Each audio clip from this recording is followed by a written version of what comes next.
So I was in the grocery store the other day, and a sweet old grandma lady started tugging on my clothes, telling me I had loose threads hanging off and I should fix them. Well, let me tell you some fun stories about Tzitzits and why you should be wearing them. So what's the big deal with the little grandma pulling on my clothes? Well, the fact is that Tzitzits are tassels that are worn on the outer garments that state that you choose to follow Yahweh. Well, for some people who don't know this, they think you might have a loose thread or your attire might be out, and so they try and take care of it for you. I have another amazing story about how you can actually witness with them. But first, let's go ATB and find out why God wants us to wear Tzitzits. All right, so let's go check out Numbers 15 and Deuteronomy 22.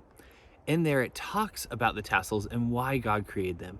He created them because he wanted people to remember his commandments. He knows that oftentimes we can be forgetful or that we just aren't aware of what's going on.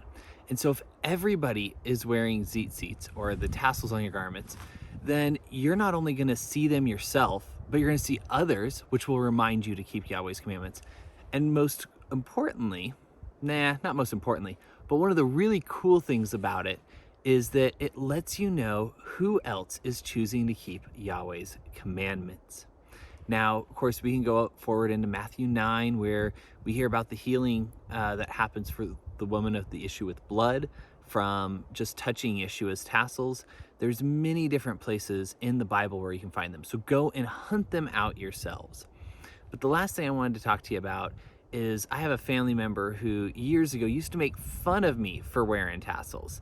And a few years later, he kind of got okay with the fact that they were on there, stopped making fun of them. And just last week, this family member came up to me and said, "Hey, I was back in Chicago and there were some people wearing those funny things you always have on your clothes. What's going on with them?" And so I was able to tell him, and he was now willing to hear 4 years later about that I'm choosing to keep God's commandments. And he wanted to hear that fact. He wanted to know more about why that is. So wear them, know that they are there for you, they're there for others, and it's part of living in obedience and keeping Yahweh's commandments. May you choose to stay within his commandments and live in his blessings. See ya.